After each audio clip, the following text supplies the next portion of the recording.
There's no rulebook for dealing with a toxic parent. Society tells us to honor our mother and father, but what if one of them is the source of your deepest wounds? What if loving them means losing yourself? Growing up, my mother was two people. To outsiders, she was charming, generous, always willing to lend a hand. But at home, she was unpredictable. Sometimes she was loving and warm, baking cookies and brushing my hair. Other times, she'd scream at me for hours, call me names, give me the silent treatment over the smallest things. As a kid, I thought this was normal. I believed it was my fault when she got upset. I became a perfectionist, constantly trying to earn her love. I got straight A's, never broke rules, stayed quiet. But it was never enough. In high school, she started controlling everything: what I wore, who I talked to, what I posted online. If I pushed back, she'd guilt-trip me. "After all I've done for you," she'd say. Or worse, "Maybe I should have never had you." When I went to college, I thought things would change. I moved 2 states away, hoping distance would bring peace.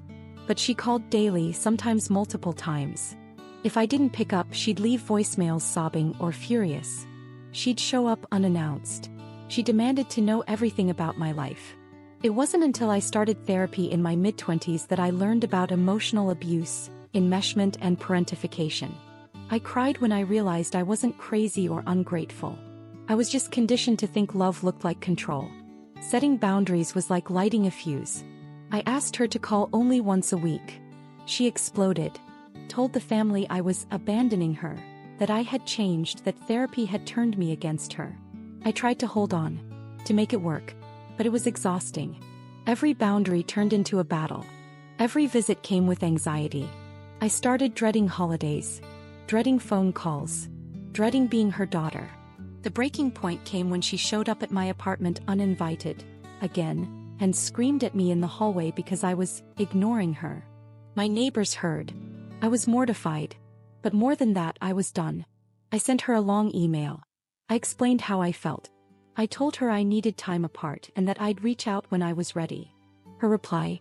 A single line: "You'll regret this for the rest of your life." It's been 2 years since I went no contact. The first few months were brutal.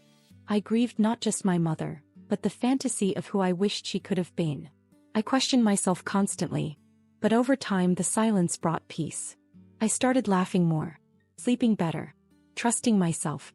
I built relationships where I didn't feel afraid, where I wasn't walking on eggshells. Some people say cutting off a parent is cruel. But staying in a relationship that destroys your sense of self, that's the real cruelty.